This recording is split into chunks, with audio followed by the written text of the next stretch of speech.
بسم اللہ الرحمن الرحیم۔ السلام علیکم ورحمۃ اللہ۔ حضرت آدم علیہ السلام کی پیدائش کیسے ہوئی؟ آئیے جانتے ہیں۔ اللہ تعالیٰ نے جب حضرت آدم علیہ السلام کے ظہور کا فیصلہ کیا تو حضرت اسرائیل علیہ السلام کو حکم ہوا کہ ایک مٹھی خاک ہر قسم کی سرخ اور سفید اور سیاہ زمین سے لائیں۔ حضرت اسرائیل علیہ السلام نے حکم کی تعمیل کی اور رنگ برنگی مٹی کی مٹھی زمین سے لے کر اللہ تعالیٰ کے حکم سے طائف اور مکہ کے درمیان رکھی۔ اللہ تعالیٰ نے اس مٹی پر اپنی رحمت کی بارش برسائی اور اپنی قدرت کاملہ سے حضرت آدم علیہ السلام کا پتلا اس مٹی کے خمیر سے بنا دیا۔ 40 برس تک وہ پتلا قلب بے جان وہاں پڑا رہا، اور جب اللہ تعالیٰ نے چاہا کہ اب حضرت آدم علیہ السلام کا ظہور ہو تب روح کو حکم دیا کہ اس پتلے میں داخل ہو جائے۔ روح لطیف نے خاک کثیف میں داخل ہونے سے انکار کیا، مگر اللہ کے حکم سے سر کی طرف سے داخل ہو گئی۔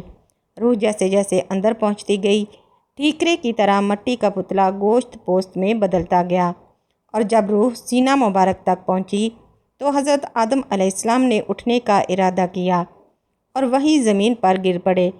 اس بات کا ذکر اللہ تعالیٰ نے قرآن میں کیا ہے کہ انسان جلد باز پیدا ہوا ہے۔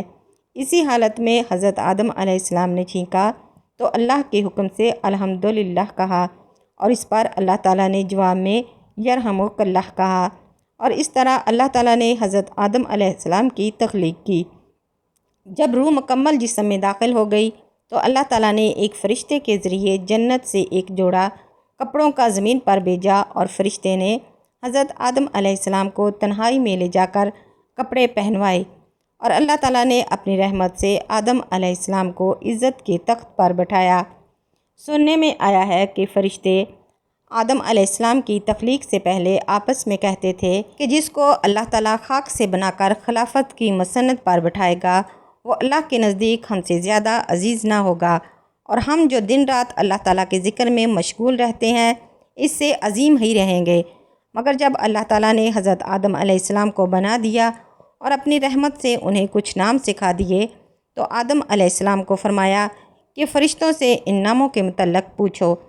جب حضرت آدم علیہ السلام نے فرشتوں سے پوچھا تو وہ جواب دینے سے عاجز ہوئے اور اللہ تعالیٰ سے عرض کی، پاک ہے تو، اور ہمیں صرف اسی چیز کا علم ہے جو تو نے ہمیں سکھایا ہے، اور بے شک تو دانا ہے۔ تب اللہ تعالیٰ نے فرشتوں کو جو حضرت آدم علیہ السلام کے گرد صفیں باندھے اور مؤدب کھڑے تھے وہ حکم دیا کہ حضرت آدم علیہ السلام کو سجدہ کرو، اور فرشتوں نے فوراً سجدہ کر دیا، مگر ابلیس نے انکار کیا اور بولا کہ میں آدم سے بہتر ہوں، کیونکہ مجھے تم نے آگ سے بنایا ہے اور آدم کو مٹی سے۔ اس نافرمانی سے شیطان اللہ کی بارگاہ سے نکال دیا گیا، اور حضرت آدم علیہ السلام آزادی سے بہشت میں رہنے لگے۔ جب حضرت آدم علیہ السلام نے تنہائی محسوس کی اور کسی محرم کے بارے میں سوچا تو اللہ تعالیٰ نے اپنی قدرت سے جب آدم سو رہے تھے تو ان کے پہلو میں سے حوا کو پیدا کر دیا۔ جب حضرت آدم علیہ السلام بیدار ہوئے تو ایک پاک باز عورت کو پاس بیٹھے دیکھا تو پوچھا کہ تو کون ہے؟ تب حضرت حوا نے کہا کہ میں تیرے بدن کا حصہ ہوں، اور اللہ تعالیٰ نے مجھے تمہاری پسلی سے پیدا کیا ہے۔ اللہ نے حضرت حوا کو اتنا حسین بنایا تھا کہ اگر تمام عالم کی خوبصورتی 100 حصے کریں تو 90 حصے حوا کو ملے اور 10 حصے باقی عالم کو ملے۔ اس پر آدم نے اللہ کے حضور سجدہ شکر ادا کیا۔ اللہ نے آدم اور حوا کو فرمایا کہ جنت میں جہاں چاہے رہیں اور جو مرضی کھائیں، مگر گیہوں کے درخت سے کچھ مت کھانا۔ دوسری طرف ابلیس اللہ کی بارگاہ سے نکالا گیا تھا اور حسد کی آگ میں جل رہا تھا، اور کسی موقع کی تلاش میں تھا کہ کیسے آدم اور حوا کو اللہ کی نافرمانی پر راضی کرے۔ ابلیس نے سب سے پہلے طاؤس سے دوستی کی اور اس سے درخواست کی کہ دوستی کا حق ہے کہ وہ اسے کسی طرح بہشت میں پہنچائے۔ ابلیس حضرت آدم اور حوا کے پاس بہشت میں گیا اور رونا شروع کر دیا۔ آدم اور حوا نے شیطان کو بالکل نہ پہچانا اور پوچھا کہ کیوں روتا ہے؟ تب شیطان نے انہیں خبردار کیا کہ یہ بہشت کی ساری نعمتیں ان سے چھن جائیں گی اور وہ مر جائیں گے۔ اس بات پر آدم اور حوا دونوں غم زدہ ہوئے۔ تب شیطان نے انہیں کہا کہ میں تمہیں ایک ایسا درخت بتاتا ہوں کہ جس کا میوہ کھانے سے تم ہمیشہ زندہ رہو گے اور موت تمہارا کچھ نہیں بگاڑ سکے گی۔